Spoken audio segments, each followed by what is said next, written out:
Recording is on. Hi everyone. Our speaker for today's theory seminar series is Dr. Deeksha Adil. Dr. Deeksha is a fellow at the Institute for Theoretical Studies (ETH) Zurich. She completed her PhD from University of Toronto. Prior to that, she completed her BS MS in Mathematics from IISc at Pune. Her research focused on designing algorithms for problems in optimization, machine learning, and theoretical computer science. And she has published numerous papers in top conferences and journals. Please join me in welcoming Dr. Deeksha. Over to you. Hello everyone, thanks for coming. So today I'm going to talk about some new development in the area of fast algorithms in general. So in general, the reason you want, so you have a lot of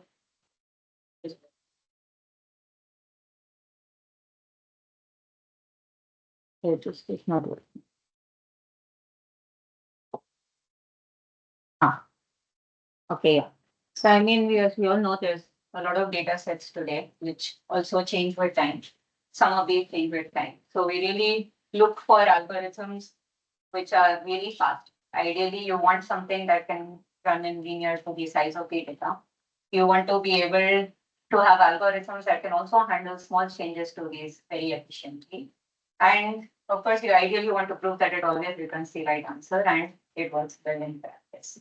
So different parts of fast algorithms handle different parts of these goals. So historically, a lot of these dynamic algorithms just worried about changing of data and how do you handle them, mostly in terms of graph algorithms. Optimization people usually care about how can you minimize the number of iterations in any iterative algorithm and under what different kind of oracles can you do that.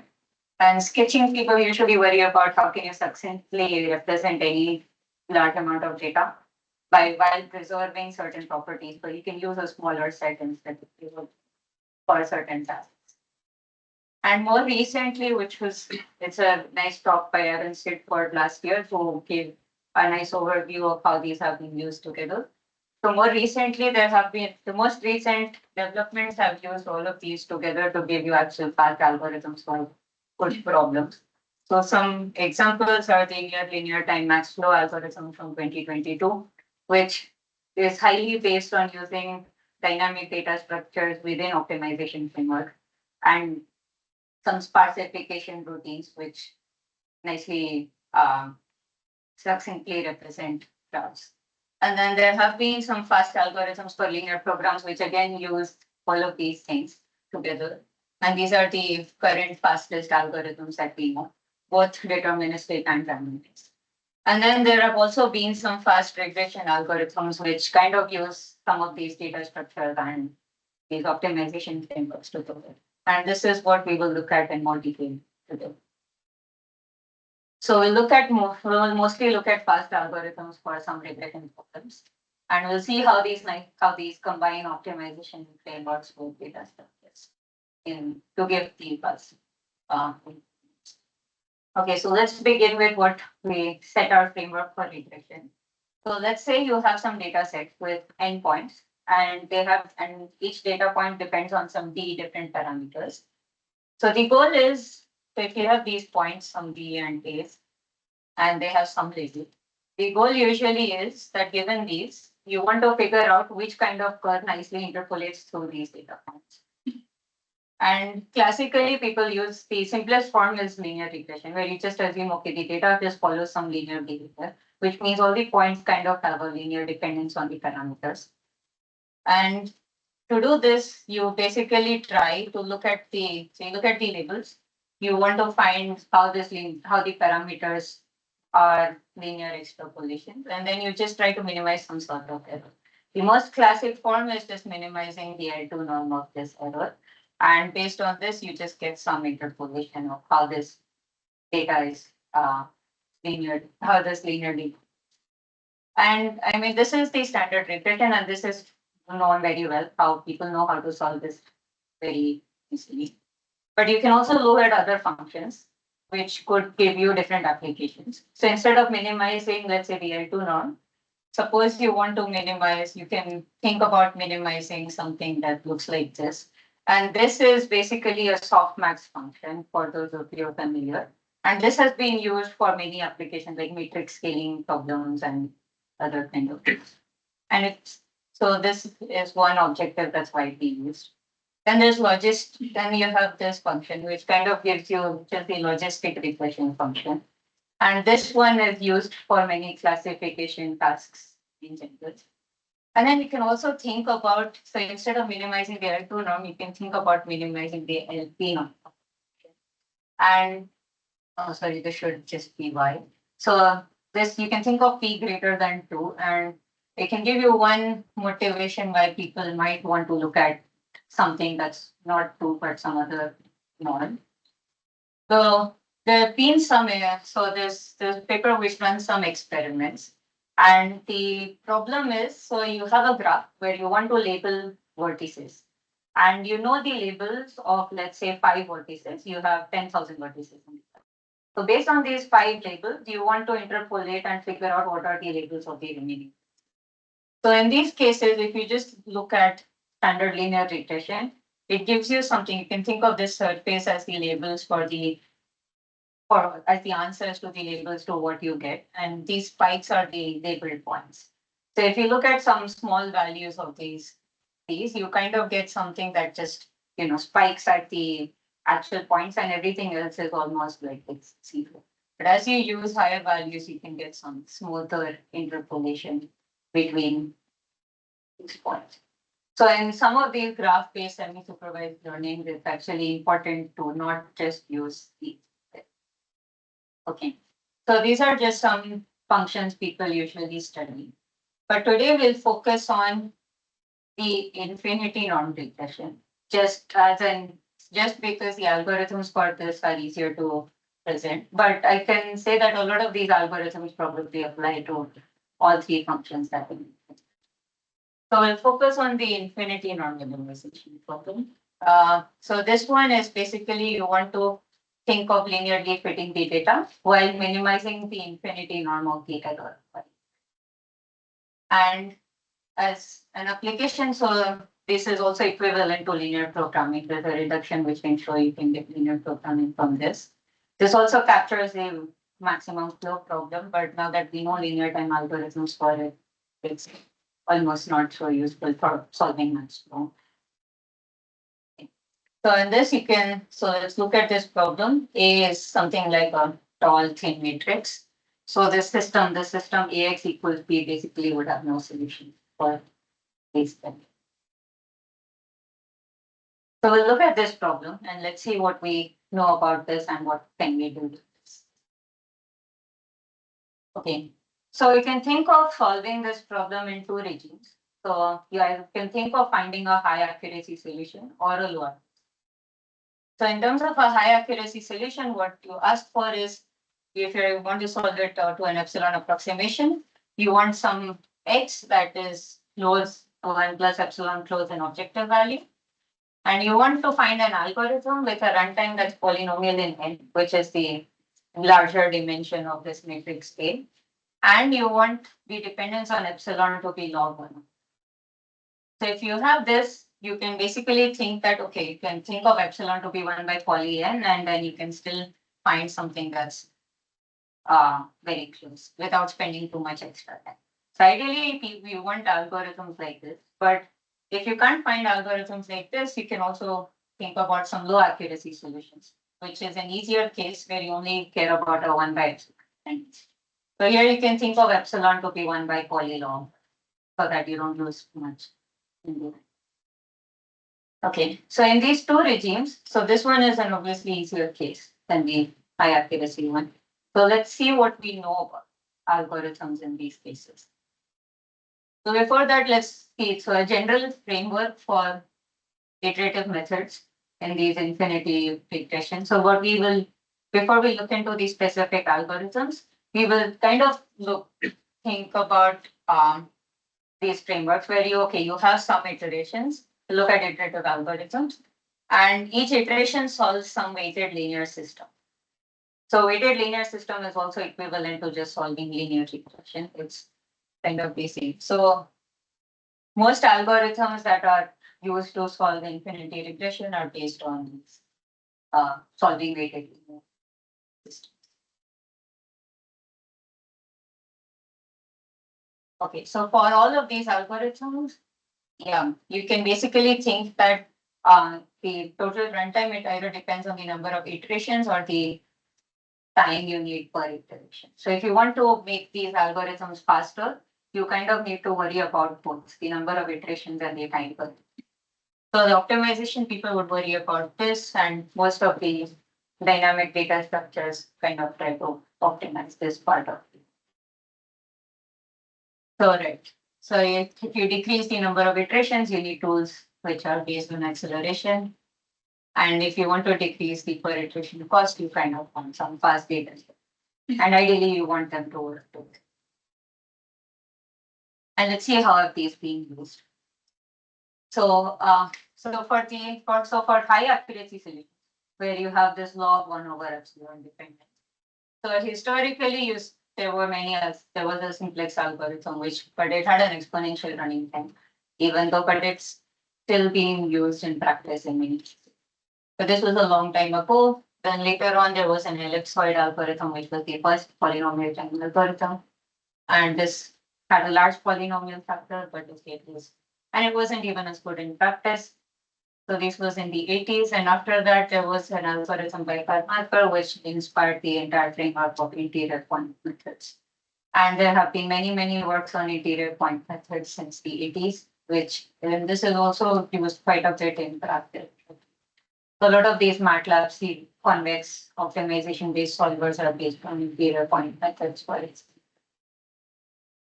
Okay, so we'll look at it. Yeah. Only the last interior part method is directly on the ellipsoid is also. Ellipsoid is also on it. Simplex, I mean, it has an exponential time, so it doesn't really.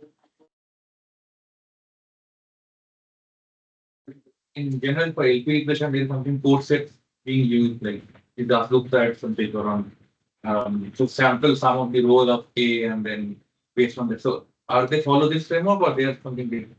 For LP regression? LP regression. So I mean the plots that I was talking, a lot of these were deterministic algorithms. When you look at core sets, it's already. Okay, yeah.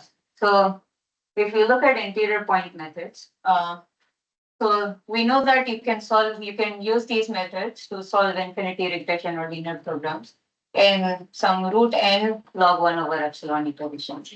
So in each iteration, you're solving a system of linear equations. So the total time is half plus n to the half plus omega. This is the matrix multiplication constant.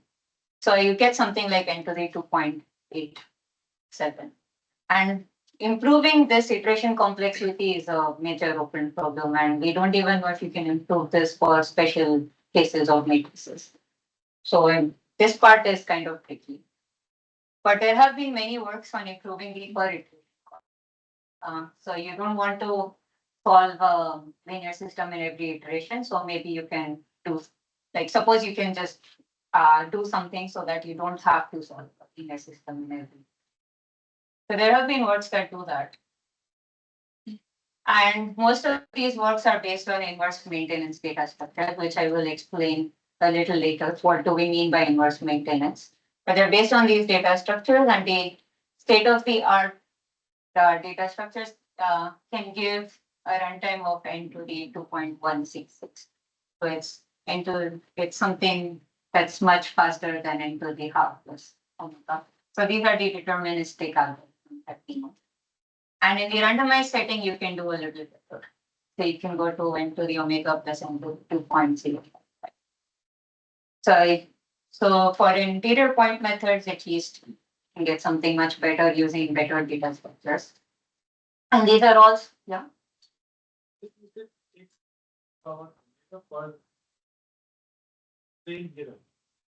Here, so right, so here, so that's a very basic interior point method where you just say, okay, the general framework, you don't do anything special.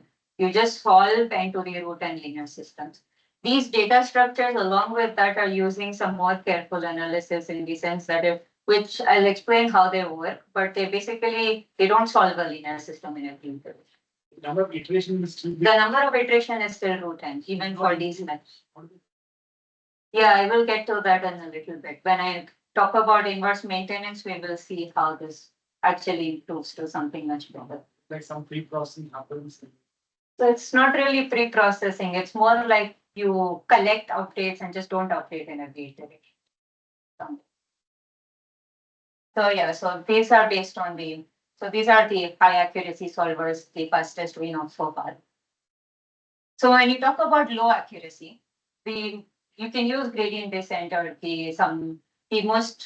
some popular method is using a multiplicative weight of difficulty, which is kind of an analog of interior point methods in the low accuracy. When you don't want it's not exactly, but it's a much simpler version of IPMs. And a very basic version would give you same root n, poly 1 over epsilon iterations. And if you use the same data structures, whatever you had in interior point methods, you obviously get the same times. But there's an additional good thing to the low accuracy regime that you can actually accelerate this to n to the 1 over 3 iterations. So you can improve the iteration count without losing much in this poly 1. And this was based on a very old work in 2010 by Cristiano, Kellner, Matri, Spielman, and Ten. So they gave an algorithm for max flow, which which computes the maximum flow using electrical fields. And they show how to improve the iteration from root n to cube root n. And all of these extend to, they easily extend to infinity at least. So yeah, the first question is, can you actually can you use the fancy data structures of linear programs with an accelerated algorithm? That's one natural question you may ask. The answer is yes, but it's very tricky how to use it. And that's basically going to be the main. So before we look at that, let's see what we know about. In general, there are a bunch of schemes. So we want to look at two things. We want to look at acceleration and we want to look at the data structures. So in general, the first acceleration schemes, just a brief history of what we know about acceleration. So the first schemes were from 1983, where Nesterov gave an algorithm that kind of could speed up gradient descent, which was accelerated gradient descent. And then much later, there was another scheme by Montero and Schweiter, which was also an acceleration scheme. And when you only have gradient information, these two are kind of the same. But if suppose you have more information, gradients, Hessians, a lot of higher order derivatives. So higher order extensions of Nesterov scheme is not optimal, but higher order extensions of this is quite optimal. And some of these, there are some other acceleration schemes that use ideas from these and different Oracle models, and some of them are also parallel. But none of these are known to actually work with data structures. It's not clear if you can make them work with any kind of data structures. So these can only work beyond improving the iteration complexity. But the other parts. But there's another kind of acceleration which is based on the max flow acceleration I mentioned by Cristiano, Kellner, Matri, Spielman, and Ten.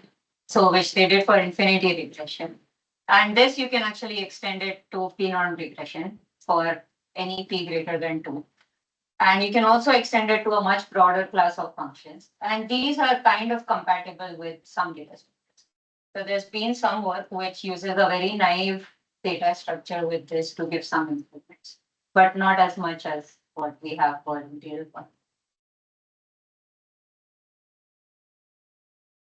So in terms of what we know about these inverse maintenance data structures, which is what we are going to be using, they've been used. So they for a long time people have been trying to use it with interior point methods, but the modern form that we know is from the modern form is more or less inspired from Vaidya in 1989.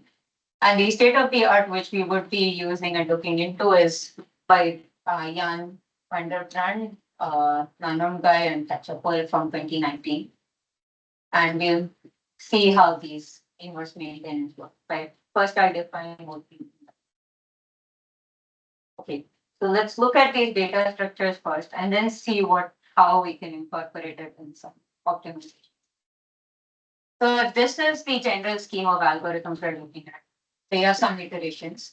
You want to solve some weighted linear system and this. And if you just look at this is known to convergence and for t equals root n.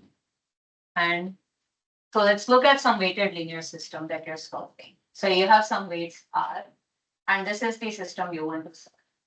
Now, in this, what inverse maintenance will do is instead of solving this, it will try to maintain this, the inverse. So if this is a matrix, it will kind of try to maintain the inverse, this product, this matrix vector product.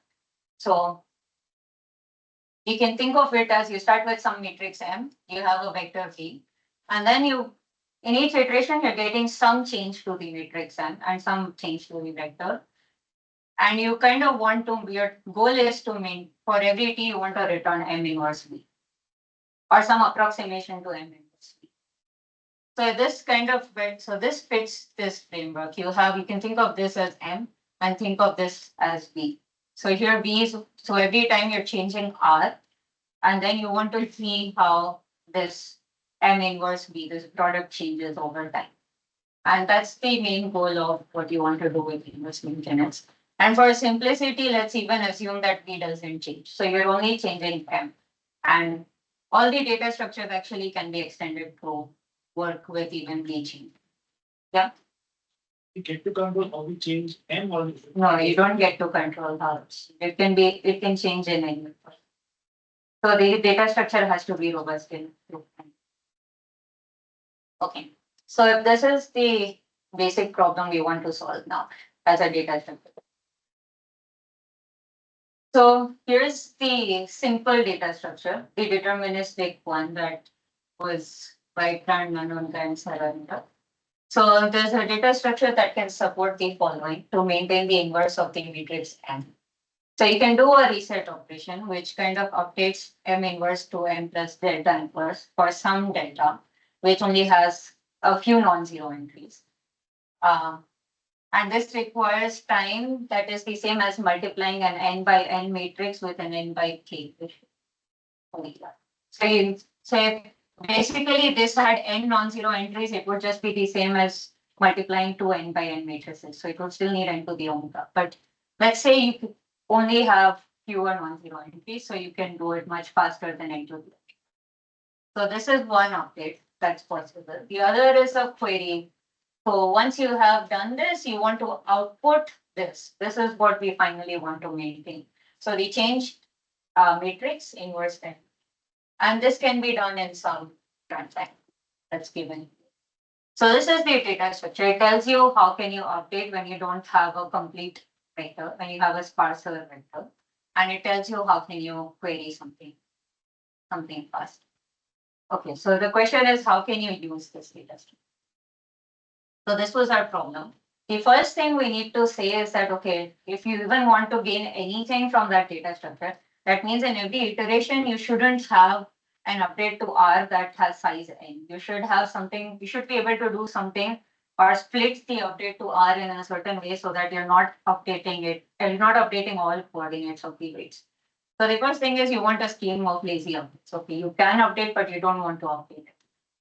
And it turns out that for the interior point methods, you can get a lazy update scheme. So you have a total number of iterations that need to be found. Each iteration, you want to query the entire vector, but you don't want to update it. And there's some stability property, which is what I mean by a lazy update. So there's some property that in every some number of iterations, so you only get a large update every few iterations. So you can split the updates to the weights in every coordinate in a way that you don't have to do that. So this is what we mean by stability property. These numbers are not so important at this point, but and from the data structure, what we have is, let's think of you're updating n to the A0 coordinates in every iteration, and the query time from the data structure is something like this. And So let's think of an easy case, omega equals 2. So when omega is 2, okay, fine. The query time is something like, every sum, because of the stability, you don't have to do this in every iteration. You can do some amortization. And in that way, when you balance these timings, you can choose A0 to be something and you get into the 2 plus 1 over 6. So because of some laziness property of the algorithm, you're basically able to split the objects and you don't have to do it. And you can get the first bit. So this is the basic deterministic runtime that you can get for interior point methods or any of these unaccelerated frameworks. So if you further want to, so what did we really use? We used the iteration complexity. We used some lazy update schedule or some stability property of the updates. And the next question is this, oh,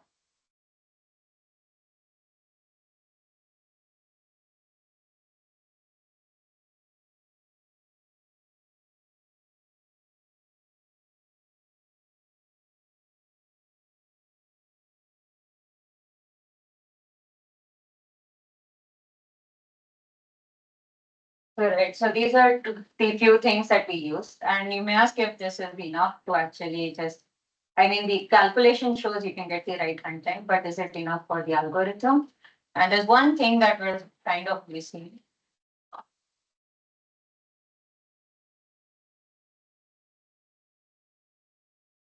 And the thing that we're missing is now that you're not updating all coordinates over here, you have some approximation to this weight vector in each iteration. And so if you have, instead of this value, you're not updating every time, you have some approximation R to this. And it asks, okay, if the algorithms can actually handle the fact that you don't use the exact weights, but some approximation, and this property is quite robust. So you basically have three properties that can be. So you have it stability, stability and robustness, and then the thing depends on how many iterations you have. So all of this applies to interior point methods, all these properties, and you can get this result from 2019, which gets you 2 plus 1 over 6. So now there's a stronger inverse maintenance. This was the easier inverse maintenance, where you just update one matrix. There's a stronger inverse maintenance in the same paper, which now instead of directly maintaining the inverse of this, splits this into two matrices. It splits it into some M0 and M1. And instead of directly putting updates to this, it does some two-level scheduling where, okay, you update M1 many, many times and you update M0 a few times. And you can use some of these balancing tricks. And the way they do it is they also get some special structure on these matrices when they split it in a certain. So it makes so much sense.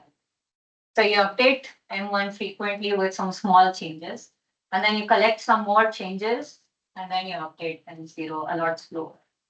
So this is mostly called a two-level data structure. So at a high level, it just splits this into two problems. And this M1 usually has a very good structure. So it makes it much easier to update it frequently. And then you don't even need to maintain this entirely.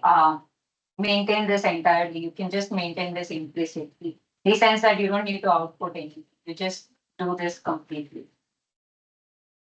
And yeah. So for some changes in this, you can basically for some A1 and A0, which depends on how far these are from each other, you can actually get a two-level inverse maintenance data structure, which again has the reset operation, which is the same as the one level. And this has the same time. Then you can do an impartial reset, which is kind of like the implicit maintenance where you update the one you want to do faster implicitly. And then there's again the query operation where you ask for the solution. So let's say ignore these two operations for now and just focus on the query operation, because this is where you kind of need randomization. Then this query operation, what they're asking for is if you want to output some L entries of N inverse B. And if we look at this, So if L equals N, then this basically gives you the same query time as the simple data structure that we have. So to get any improvement using this data structure, you shouldn't ask for the entire vector in every iteration. You should only ask for some sparse version of the vector. And that's where sketching comes in. And so you need some data compression tools so that you approximate something without losing too much. And in interior point methods, they basically use a sketch of the matrices, a sketch of the return solution. So you can, if you use that, then again you need some kind of robustness because this is being there's a little more error being introduced in the updates so far. So if you use a sketch, now you're updating using the sketch version. This gives you some more error. But okay, so for interior point methods, again you can do the same. You have stability. It is robust enough to handle this, and you can use a sketch. You can use a sketch of size root n. So instead of querying n coordinates, you can just query root n, and that's enough. And balancing the terms correctly, it gives you d2 plus 1 over 18 for interior point, roughly. And if you just look at the multiplicative weight of data analysis, it's a lot easier to incorporate this. So what did we see so far? You had an optimizer, you have an inverse maintenance procedure, and you have sketching. You're using 3 tools. And if you want to use inverse maintenance with the optimizer, you need stability.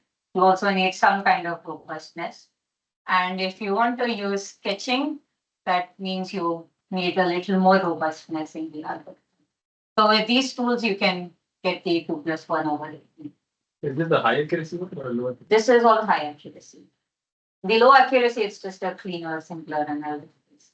In some obviously, like this works for high accuracy. And this is the Fox 21 paper, right, by a bunch of authors who gave faster linear programming using this. Okay. So now we want to also add acceleration and see how that affects all of these things. Okay. So if you want to look at accelerations, let's actually sketch out what the slow algorithm was. So you had some iterations, you have some weighted linear system, you have some weights, and you're solving the weighted linear system. And you're using this solution to just update the weights directly without any. So this is what the slow algorithm was. The slow simple multiplicative weight update algorithm was. And this you can say that, okay, this converges in root n iterations. That's okay to show. Another way to think of it is you're solving an infinity norm using a 2 norm. So the gap between them is kind of root. So if you want to do a fast accelerated algorithm from this, the way these works, do it is you do the same thing initially. You define the same weights, solve the same weighted linear system. But now you only make an update if the infinity norm of the solution is small. If the infinity norm of the solution is too large, you don't make an update to the solution. And instead you look at the large coordinates and just penalize those in some way. Now, this is the general acceleration scheme that's being used for max flow and all of the integration algorithms. So you follow the same thing only when the infinity norm is of the way solution returned by the weighted system is small. Otherwise, you just penalize certain coordinates which are. And in the end, you return the solution. Okay. But in else case, you're doing very similar update, right? But just for a large volume. Just for the large, you're basically, yeah, in a way it's the same thing. It's just now that this factor is epsilon. Oh, it's just one plus epsilon instead of. It's instead of this. I mean, I think there are ways in, at least for this particular algorithm, to change it so you just have one step, but that's a little more. But the original paper was doing something else. Right? So the original paper was just setting this to infinity. Right. It was deleting this. So you can actually choose any factor larger than 1 plus epsilon. It really, the large factor here really doesn't make a difference. This is kind of the minimum increase you need so that you do that. But you also note that in the accelerated case, you kind of need this absolute value of it. You need some sort of, you need this to be absolute values. And you don't need this for the unaccelerated.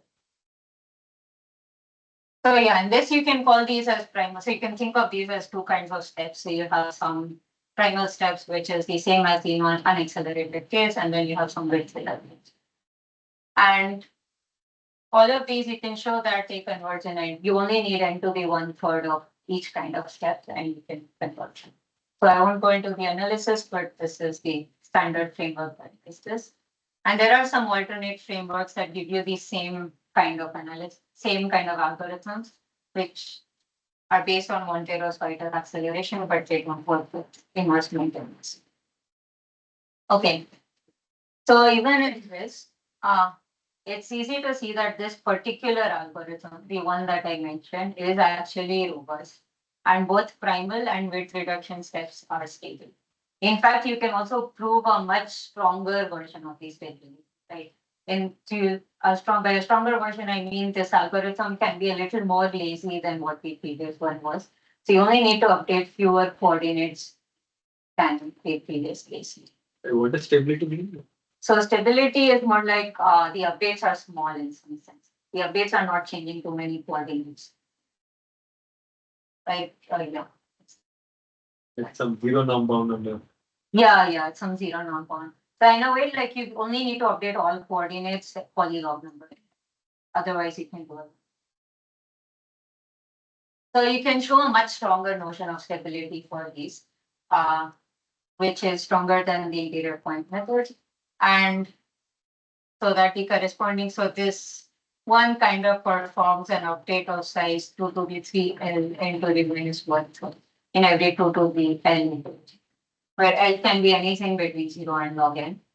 And the corresponding stability for IPMs was something like this. So this is a lot small. This is a lot more. So this algorithm is a lot more stable, it is robust, and everything works well. So you have n to the 1/3 iterations. Let's look at the simple deterministic data structure. So each iteration requires that you query the entire vector once. You have a stronger stability. And again, if you balance out all the terms, you can get something that gives you 2 plus 1/12, which is faster than the 2 plus 1/6 that you get for the unaccelerated. And this acceleration, so if you don't even use the stronger stability property, you would still get 2 plus 1/9 or something. So just because you have fewer iterations, you can already improve, but you also have an additional boost. Okay, so with one level data structure, the simple data structure, everything works well, then it's good. You get an easy, fast algorithm. But what if you want, so yeah, you can prove this. There's a deterministic algorithm that you can get 2 plus 1/12 in the low accuracy regime. And this has fewer iterations. So now, what we saw in the deterministic was you had the optimizer, which had a stronger stability. It was robust, so you could use inverse maintenance very easily with it. And the acceleration just kind of followed. Didn't need anything. There was a slight issue about it. Low accuracy. Now we're only looking at. Since you're doing multiplication. Since you're doing acceleration, we can't accelerate. Okay. So now let's see what happens when you try to use the randomized scheme. So like you use the fancier, the more, the stronger data. So this was our algorithm. So now the first thing is you do not have access to the full vector list algorithm. Because if you do that, you don't get any improvement in the query time. So instead, you're using some sparse approximation using a sketch. And this sketch actually shows up when you update the weights. So this is just a part of the algorithm. So suppose you wanted to use the randomized version. So now what's the first problem? So the first issue is coordinate wise error in this. So this is the change in the weights. And now you have these absolute values and you have a sketch. So usually the error in sketching is quite large coordinate wise, but on average they cancel out quite well. So here what happens is the coordinate wise error is kind of dependent on the standard deviation of whatever sketch estimator you're using to approximate this. And the standard deviation depends on the L2 norm of the solution. And this can be quite large, actually. So this, for these algorithms, you can say that this is actually something of the order of 10. So if you want a small error, it kind of says, oh, you need to ask for the entire vector if you want to hope that the error is small in the weight updates in some way. Otherwise, you'll just get otherwise the weight updates because of the sketch version would be too far from what they're actually supposed to. So this doesn't really, so this is one problem. And that problem is mainly because you have these absolute values somewhere. Even if it's an unbiased, so if there's no absolute values, at least the estimator would be unbiased. This one is also not. So the estimator. So this is one issue that arises from these uh, absolute values.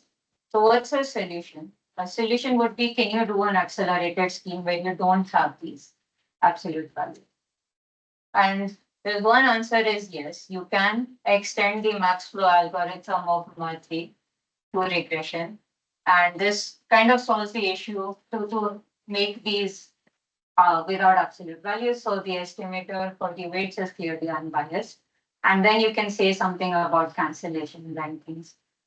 So you don't get a large weight. But then this resolves the issue of large error per coordinate. But there's a new issue now. These algorithms where you don't have these um, absolute values, they have too many width reduction steps. So they kind of have too many steps which have no stability. So you can't directly use most maintenance.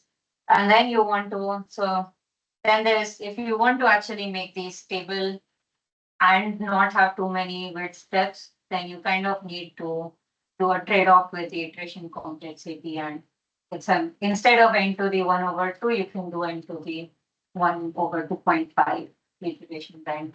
You can actually design a new algorithm which is stable, which doesn't have too much error. And does that. I won't get into the details because the details are really messy. But at a high level, this is all you need to do. So basically, now if you want a randomized algorithm, you need a non-monotonicity in the change of weights. You also get your stability. The question remains, do you still have robustness with these kind of algorithms? And that's actually the trickiest part in these algorithms, is that in general, you don't have robustness. The robustness only lies depending on the lazy update scheme that you use to update the weights. It's very connected to the lazy update scheme and the number of iterations. So for any other set of iteration and lazy update scheme, you can't get robustness so far. So for this particular thing, you can get robustness and okay, everything will work fine. There are some other minor issues where you need to estimate L3 norms and find a lot of large coordinates, but you can use some other data structures to handle these.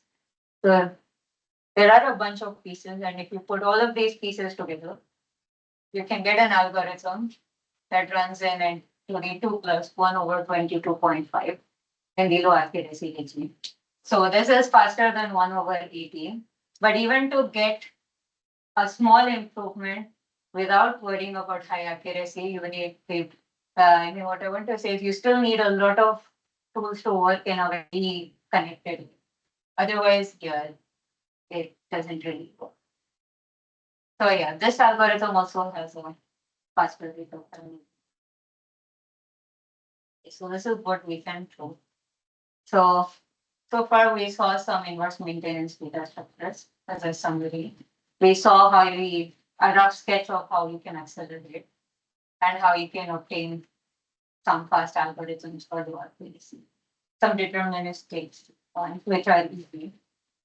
And you can see some that the acceleration and inverse maintenance directly don't work when you try randomization or when you try a faster feature. And then you have, and all of these together give you some new regression algorithms, which are fast. In the beginning, you mentioned that linear programming and infty regression are equivalent, but this conversion might take some time. Or like, what is the implication of this result? Okay, so linear programming and their equivalent in the high accuracy regime. When you solve this in low accuracy, then the conversion loses something. So that is important. The exact solutions basically can be considered. But the hope is that if someday you could do something better for linear programming or accelerate some special cases, this is the minimum set of tools you use. Or even, and we also think that these tools actually work for the other broader regression family because they kind of have the same answer. Okay. So before I stop, let me mention some open directions in the connections between optimization and data structures. So the first thing is that is interior point method and data. So the inverse maintenance we saw, it kind of does a two-step thing, the stronger inverse maintenance. It maintains something implicitly, it maintains something explicitly. And then you want to balance out how frequently you use. And it's actually extending that to more number of levels. So it's now you were maintaining some inverse of a matrix M using some M1, M2. Suppose you want to do this to log N such thing. That's actually open. But if you could do that and make it work with LP, with linear programming, you would directly get an N squared plus N to the omega kind of algorithm. So this is still, if you can improve inverse maintenance is one question. And even if you can improve inverse maintenance for some special cases instead of like the whole case. And then it still remains to see if you can accelerate IPM for some structured instances. General things still seems hard, but at least for graphs, people know you can do better. So you can do it for some other structured instances. Or if you could use some other oracles and get some nicer rates of it. So this is one side. The other big open area is dynamic optimization, where in general you will like for in this case we saw how you could use data structures and optimization together to get some improvement. Can you do that more broadly, or can you even design data structures that can handle changes to the data set, which was kind of crucial for the inverse maintenance. So as a first step, could you even design some optimization algorithms which are which can handle some dynamic changes? And basically there are, so some people study on online and streaming algorithms, but those have a different goal. They try to maintain different things. Here, if you just want to maintain the solution, that's still not known. And I mean, the only things that are known are for some packing and some positive linear programs. It's known for some least squares regression, right? The input changes and some special box in. So there's not a lot more. And there's one recent thing that actually can do it for a positive semi-definite program with one. So there's quite a, even for some basic questions like smooth and strongly convex optimization, it's not known if you can handle any kind of thing. And yeah, so here you have some starting question. If you could do any regression beyond these scores, could do any semi-definite, or even yeah, smooth and strongly convex should be easy to at least. And you can say this. Sorry.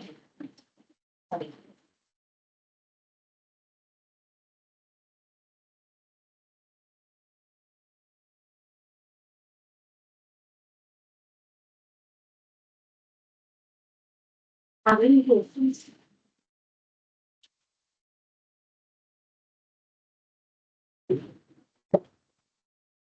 Are there any more questions? No. Okay, so if there are no more questions, let us thank Dr. Deeksha, and let's also give her a token of appreciation. Oh.